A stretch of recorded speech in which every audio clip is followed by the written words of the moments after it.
اس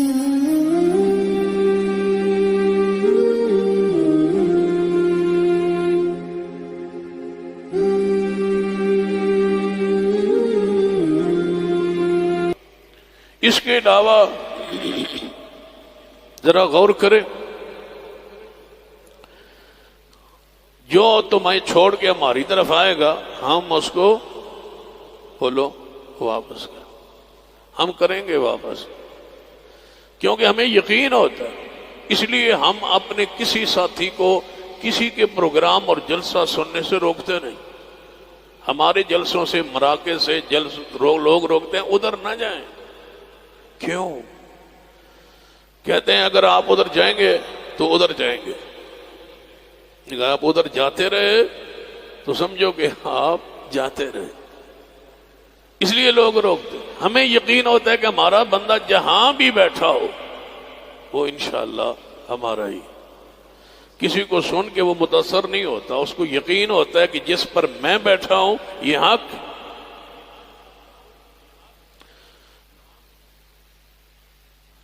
بلکہ تعصب سے پاک مسلک اہل حدیث، تعصب ہے ہی نہیں۔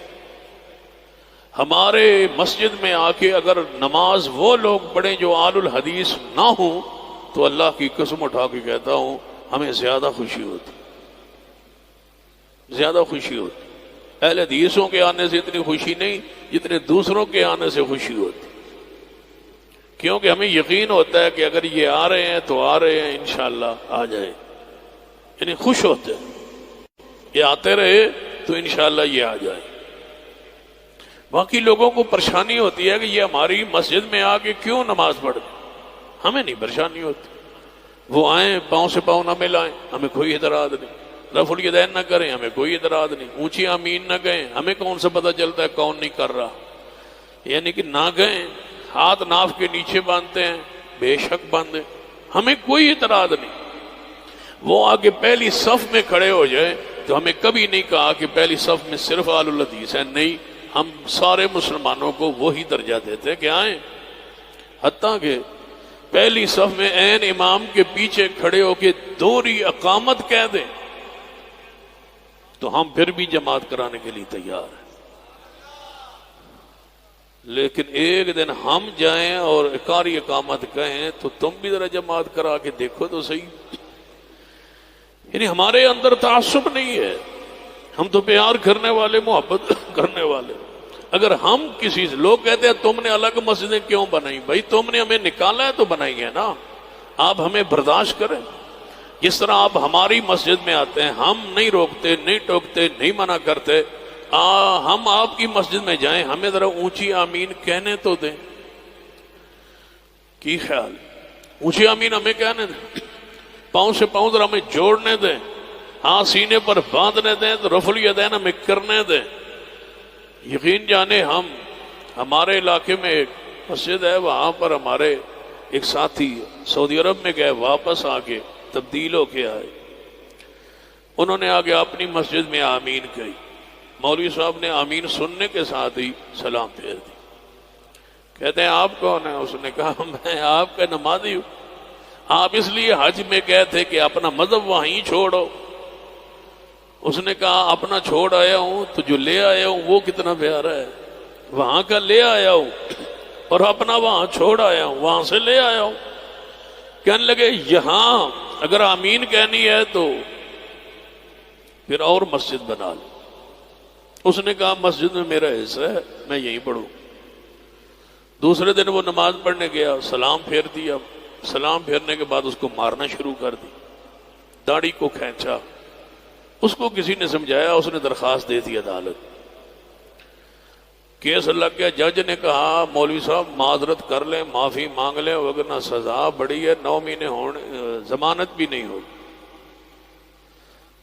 وہ بابا جی کو کہیں معاف کر دیں، وہ کہے میں مسجد میں نماز پڑھوں گا، اونچی آمین کہوں گا تو معاف کر دیتا۔ اس نے کہا یہ نہیں ہے بات۔ آخر فیصلہ یہ ہوا کہ معاف کر دیتا ہوں، ایک نماز مجھے پڑھ لینے دو۔ اس نے کہا ٹھیک، ایک نماز پڑھ لے، آمین کہہ لے، لیکن تھوڑی سی اونچی کہنا۔ کب سے حضور نے فرما دیا تھا کہ آمین سے تجھ سے لوگ حسد کرتے ہیں، اتنے چڑھتے ہیں، پریشان ہوتے ہیں آمین سے. تو نبی علیہ الصلوۃ والسلام کی حدیث ہے، سنت ہے، اذا امن الامام فامنوا، جب امام آمین کہے تو تم آمین کہو. اور ایک کتاب لکھی ہے لاہور سے، المنہاج السوی من الحدیث النبوی، یہ ماڈل ٹاؤن سے چھپی ہے. وہاں ایک ڈاکٹر ہوتا تھا، آج کل وہ گیا ہوا ہے یا آیا ہوا ہے، بہرحال وہ جاتا آتا رہتا، کبھی پھر ضرورت پڑی دھرنے کی تو آ جائے گا، فی الحال تو ادھر. اس نے کتاب لکھی، اس کتاب میں وہ لکھتا ہے کہ آمین آہستہ کہنا چاہیے، کیونکہ حدیث میں ہے کہ جب امام آمین کہے تو تم بھی آمین کہو. توجہ ہے، باب کیا مانتا ہے؟ آمین آہستہ کہنی چاہیے. آگے لکھتا ہے حدیث ہے بخاری میں کہ جب امام آمین کہے تم بھی آمین کہو، اور یہ حدیث صحیح البخاری میں ہے اور اونچی آمین کہنے کے باب میں ہے، لہذا ثابت ہوا کہ آمین اونچی نہیں کہنی چاہیے. حدیث ہے بخاری میں ہے، اونچی آمین کہنے کے باب میں ہے، اور اس سے ثابت یہ ہوتا ہے کہ اونچی آمین نہیں کہنی چاہیے. میں نے کہا اس یونیورسٹی کو سلام جس نے آپ کو پی ایچ ڈی کی ڈگری دی ہے. حدیث کہتی ہے کہ اونچی آمین کہیں، وہ کہتا ہے اس حدیث سے یہ ثابت ہوتا ہے کہ آمین آہستہ کہیں. یہ اس طرح استدلال ہے جس طرح وہ عمران خان نے استدلال کیا ہے نا.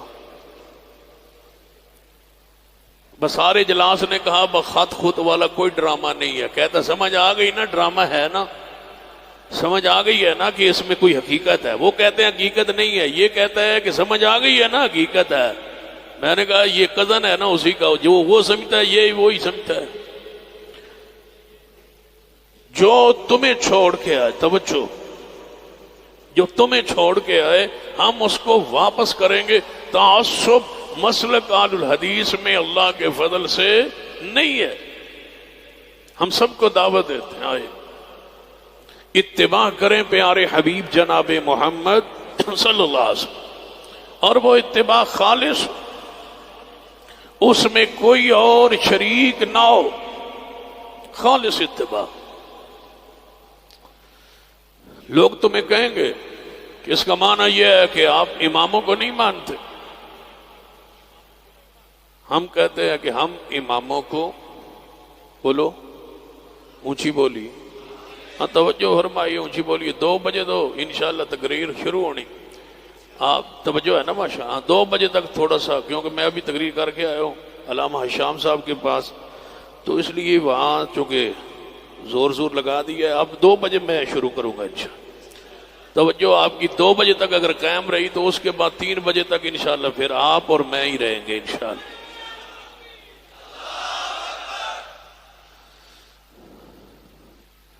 لوگ آپ کو کہیں گے کہ آپ ائمہ کرام کو نہیں مانتے.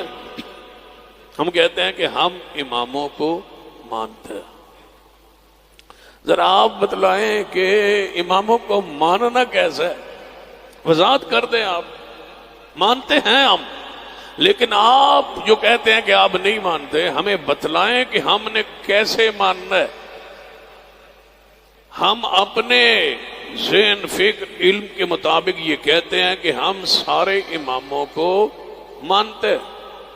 جواب ہے آپ مانتے ہیں تو پھر تقلید کیوں نہیں کرتے؟ میں نے کہا ہمیں سمجھ آ گئی کہ ماننا اس وقت ہوتا ہے جب تقلید ہو.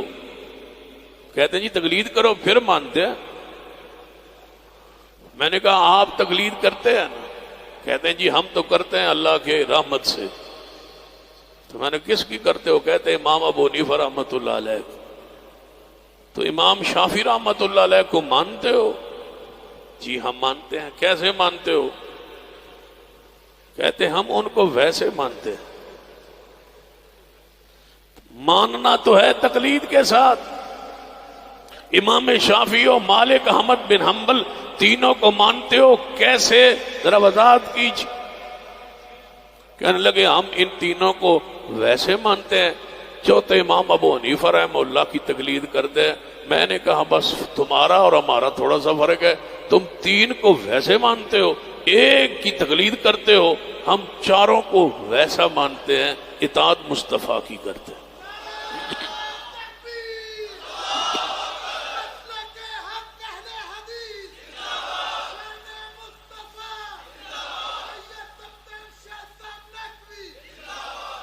ہم چاروں کو ویسے مانتے ہیں۔ اگر کوئی کہے کہ ویسے کیسے، آپ کہیں گے جیسے آپ مانتے ہیں تینوں کو، ہم ویسے مانتے ہیں چاروں کو۔ اگر تین کو مانا جا سکتا ہے تقلید کے بغیر تو چوتھے کو بھی مانا جا سکتا ہے تقلید کے بغیر۔ تمہارا ماننا سونے کا، بس تم تین کو مانو ویسے، ایک ہی کرو تقلید، ہم چاروں کو مانے ویسے اور اطاعت کس کی کریں؟ یا ایھا الذین آمنوا اطیعوا اللہ واطیعوا الرسول۔ میں نے تو سمجھا بس اور